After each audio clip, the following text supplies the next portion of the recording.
Greetings, YouTube. Today I'm going to review the caper movie, The Maiden Heist. This is the story of three men and their love of art. Not just all art. Three very specific pieces of art. Our main characters are Roger, played by Christopher Walken, Charles, played by Morgan Freeman, and George, played by William H. Macy.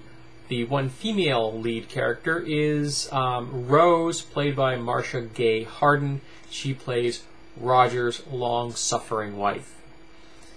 Now, each of these men is a guard at a large art museum. They don't actually say which one, but it's in New York, or at least implied it's in New York, so it shouldn't be hard to figure out. And over the course of their careers, each has fallen in love with one piece of art. For Roger, it's the portrait of a woman on a seashore, staring off longingly in the distance at something. For Charles, it's a picture of a woman and cats, for he is a cat fancier.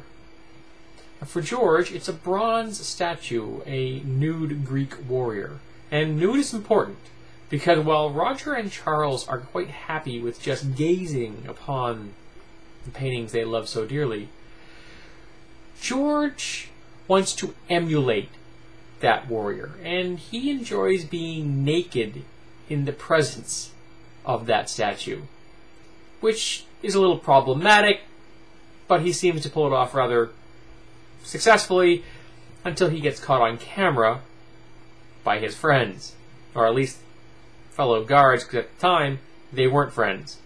They were pretty much just strangers. But they're all brought together, all three of them, because the museum has decided to sell the art collection that they love so dearly to Denmark. And Roger and Charles actually consider going to Denmark with the art.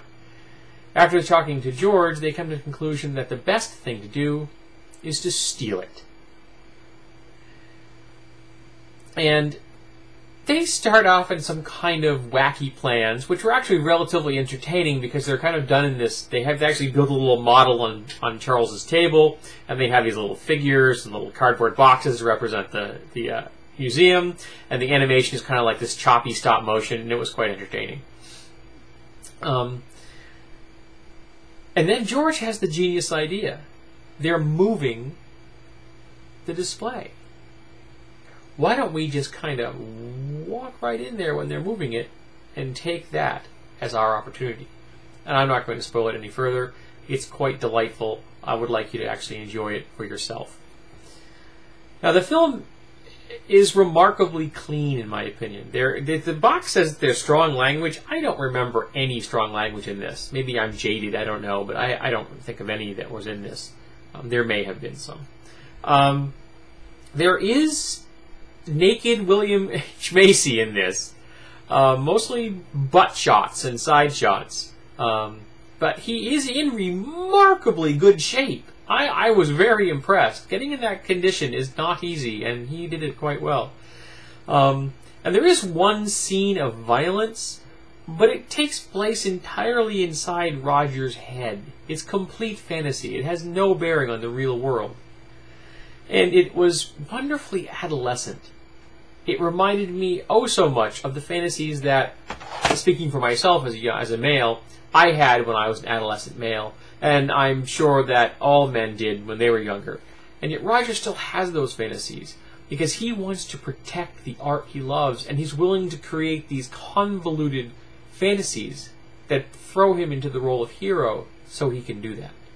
So he can give his life to protect his painting. This film reminded me a lot of types of movies that were made 50 or 60 years ago, back in the 50s and the 60s. Just a light, a gentle, often subtle film. There wasn't huge amounts of action. There wasn't huge amounts of overacting. And William H. Macy can chew scenery occasionally, and I thought he was wonderfully subdued as a Marine that served in Grenada. It was just a delightful little film. I bought this on a whim. I had seen the trailer online. It looked entertaining. I'd never seen it released in my area at all. So I picked it up cheap. I think I paid like $3 or something like that for it. But it's well worth the money. I thoroughly enjoyed it. It was a joy to see a film where all the main characters, all four that I've mentioned, are in their middle age.